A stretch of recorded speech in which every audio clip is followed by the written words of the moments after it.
stage off to her first Commonwealth Games in Delhi in October. What an amazing feeling for her and her family and her coach. Just absolutely sensational for such a young girl. Got to keep her feet on the ground though. She's got the 100 freestyle final tomorrow night. All right, ahead of the men's 200-metre freestyle, let's go down for a bit of expert analysis from Mark Howard. I hope he's got someone with him to help. I don't think you're getting the expert analysis from me, mate. This lady here will be providing it, though. The 200-metre free, it's all about the big boys. I tell you, there is none bigger lived than the fella here. If you have a look at him, big Kenny Monk, this is what I want to show you. 197 centimetres tall, 90 kilos. Should be full forward for Hawthorn, this boy. That is how big he is. And you can have a look here. He's made good progression in recent times, Lib, and the 2009 World Championships, 5th in the 200-metre final for the big man. Really the kick-off of his international career. Yeah, absolutely. He actually didn't perform as well as he would have liked to in the Beijing Games, so that prompted a change of coach to Michael Boll, who he's with now, and he's just gone from strength to strength. We have a look at the graph of his times in recent times. This is Kenny in 2007 in one of the old style suits, a 1:47.12. At the same time, the world record was held by the freak Michael Phelps, 1:43.86. So we see both of them drop their time nicely. 2009, Liv, this was the big surprise. The big German swam a 1:42 in the World Championship final. He beat Phelps. Kenny finished in 5th in a 1:45.46. You can almost discount that time though, because that was in a new suit. So what type of improvement are we expecting from Kenny? Because we need to compare that improvement back to this time here, the 1:47.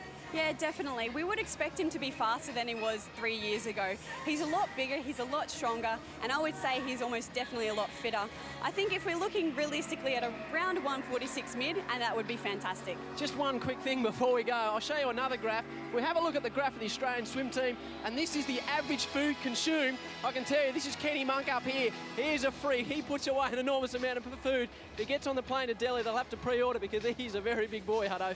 Thank you, Howard. I'm sure Buddy Franklin's thrilled that you're giving him the flick too for Kenrick Monk at full forward for Hawthorn. Anyway, we'll see how Kenrick goes in this, the men's 200-metre freestyle. And to get serious, Nicole, we've been talking about how tight things have been in the freestyle events particularly, and judging on what we saw this morning in the heats, this is going to be no different. It's going to be some race, and again, we've got the experience of Kenrick Monk and Patrick Murphy, the reigning and defending champion. But Thomas Fraser-Holmes, the 18-year-old, we see the guys usually develop a little bit later, so he's maybe a bit older than the equivalent of Yolan Pukla, but he's still the young man coming through, and he is the fastest qualifier. Fastest qualifier. He held his nerve in the qualification heats. He's got lane number 4, and he's bookended really by some experienced characters, as you said, Anthony, with Kenrick Monk beside him and Patrick Murphy on the other side. The danger for Thomas is to be influenced by other people's pacing. So really, it's about sticking to your own race plan, the one that your coach and you have worked out and you've trained for all year round. That was Nick Frost in lane number 1.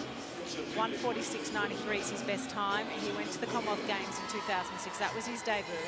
That was Ryan Napoleon, who's already on the team, second in the 400 yesterday. He's a gold medal winner in the Youth Commonwealth Games in 08. And there's Kenrick, the eating machine. He likes his food, Kenny. He also likes doing his sit-ups, which is going to be very good for him in this era of having no suits over your stomach and chest. That's Thomas Fraser-Holmes from the Hunter Club in New South Wales, now at the AIS, trains with Vince Riley. His training mate is Patrick Murphy, 26 years of age, from Melbourne Vic Centre in Victoria, defending champ, as Anthony said, 04 and 08 Olympian. Rob Hurley's already on the team. He can relax in terms of the nerves and the being anxious. He can now just concentrate on swimming fast. Swam the best time here last year. You wouldn't expect Hurley to win this race. Tommaso Desonga could, if not now, in the future. He's only 19. He's never won a national title. And Kirk Palmer. Who do you reckon the winner's going to come from here? Is it from the middle lanes, 3, 4 and 5? I think Tommaso's going to try and set some early pace in lane number 7. There's Thomas Fraser-Holmes. You know, he can do it if he just sticks to his race plan. Kenrick will be very strong from start to finish, but particularly in the last 25 metres. Well, it's the men's 200-metre freestyle final. They're set. And away, good clean start across the pool. Nicholas Frost began really well in lane 1, right at the top of your screen in the gold cap. As you can see, it's pretty tight right across. Kurt Palmer in 8, Songer in 7, Hurley in 6. In 5, it's Patrick Murphy as we go underwater. In 4, Thomas Fraser-Holmes, the 18-year-old.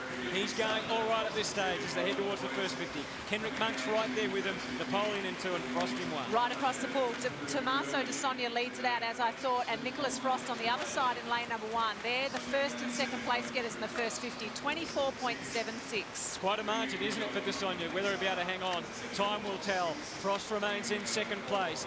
Next is in lane 4, Thomas Fraser-Holmes. Now, he's quite a good distance swimmer, so you expect that he won't get any weaker as this race continues, Nicole. I'm watching Kenrick Monk as well in lane number 3, and he's breathing off to the side of Fraser-Holmes, just pacing himself there. He is a long way behind. 51.86, De Sonia still leads. Wonderful underwater with the big butterfly kicks. He's a 200 IMer as well, so he knows how to race 200 successfully. Nick Frost still hanging on. So past the halfway stage, the West Australian Tommaso De Songer in lane 7. His lead is just dwindling a fraction. Nicholas Frost, the main challenger at this stage. And then in lane 4, still a young man, Thomas Fraser-Holmes is right in the mix. Frost turns in second, Fraser-Holmes third. Oh, that turn really hurt. You could see that he started to fatigue. De Sonia, he was a little bit shorter underwater, but he's just holding on with whatever he can. Right, who's moving through there now? Kenrick Monk, watch for him in lane 3 and also in lane 6. Robert Hurley's right in the mix, but Fraser-Holmes working hard. Frost in lane 1, he's taken the lead. Nicholas Frost in lane 1 from Southport in Queensland, outlasts them all and beats Thomas Fraser-Holmes home. Monk gets third. Well done, Nick Frost. He's off to another Commonwealth Games. He was there in 2006, and he is delighted. What a great swim, 1:47.50. He was right there from the start.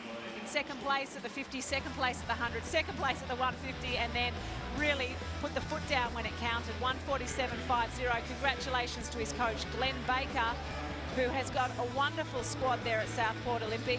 And Thomas Fraser-Holmes also gets onto the Australian team, his first senior Australian team. Well done, 1:47.66. The top 6 will certainly go across to the Commonwealth Games and the Pan Packs to represent in the 4x200 freestyle relay. De Sonia, second from the bottom of the screen, really took out the pacing. Here he is underwater. He just couldn't quite hang on, could he? That third turn really stung. He just didn't have the same depth on his push-off. He didn't have the same explosiveness. Meanwhile, Nick Frost out the outside, no one was looking for him. They didn't know he was there. He was hard up on the lane rope, but he had the advantage of breathing that side and looking across the field. He knew that he was leading. What a motivation to know that. Well, he's been to Commonwealth Games before. He finished 8th in the 200 freestyle, bronze in relays in the 4x2 at the Olympic Games in 08 and Worlds 09. So he's experienced enough at 23. He is just slightly off his best time, but he has done what he needed to do. And now he's got a chat with Mark Howard. He's pretty happy too, mate. A fantastic race. Talk us through it, Nick. Yeah, first national championship. I knew I'd be out there on my own over in lane 1, so just really wanted to stick to my own race plan and put the blinkers on, so to speak. What's it like racing out in lane 1? Did you get a look over the last 25 metres where the rest of the boys were? No, not really. I kind of didn't want to really have a look to see what the other guys were doing. I just wanted to keep my head down and concentrate on what I had to do. Fantastic from here leading on towards the Pan Packs and the Commonwealth Games. It must be a real thrill, your second team for the Com Games. Yeah, that's right. I mean, it's come around really quickly.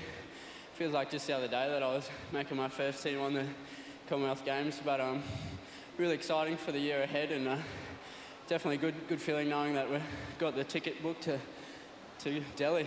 Now, mate, we'll take a bit of a punt here. We'll turn you around to our fancy screen. We'll have a look at the men's qualifiers, the freestyle, the 200 metres.